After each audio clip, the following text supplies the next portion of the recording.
What's growing on, guys? It's Abundant Gardening here with another quick tip for you this video. I'm going to share with you how to keep your tender perennials alive over winter. Now, this is the Rose of Sharon here, but as you can see, it's a sapling. So even though these can survive down to -10, -20 while in the ground, I don't really think they can do that while in a small pot and also when they're so immature. So I'll share with you a couple of ways you can keep your tender perennials from dying over the winter. The first way is probably the most clear, is just put some mulch. Here I have some grass clippings. Just put some mulch around it. Also, instead of just doing mulch, you can actually take a container, fill it with grass, put your plant inside of this, and what that will do is insulate the plant from the cold. So once you do that, you can take more grass and fill it up so that the plant is covered. Another tip is, you can see I have this on the concrete. This is a south-facing concrete patio. What happens is, always during the winter, this always melts first. Even when it's like 30 degrees, 20 degrees, the snow always melts here. So I know that also closer to the house, it helps to insulate your plants as well, because it will always be a few degrees warmer right next to the house or on a patio than it will be, say, in the middle of the yard.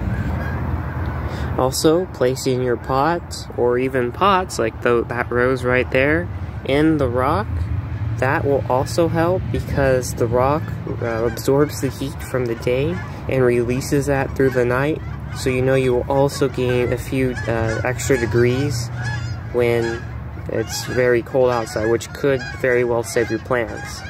But if you have it insulated like this, you'll have less to worry about and you'll have a double protection.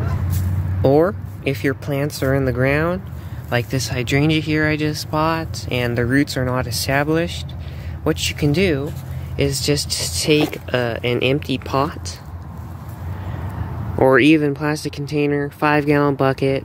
Make sure it has a couple holes because it needs to breathe. And what you can do is just put that on top of your plant, and that will help insulate it. If you want to take my other tip and also do the grass inside, you can always stuff this pot with some grass, especially after the plant has died back. This has only received some frost damage, but not anything to die back to the ground yet. So once it does die back, you can always fill this bucket or container, any container will work, with grass or straw, anything to help insulate. And then you can just put that over the plant and make sure it has some either holes drilled in it, because the plant needs to continue to breathe. And whenever there's a breeze, you don't want stagnant air with your plants, because you know mold can form, funguses can form. So that is another tip that you can employ to help protect your plants over the winter. So that will be it for today's video. I hope you liked this video and got something out of it. And until then, I'll see you in the next video.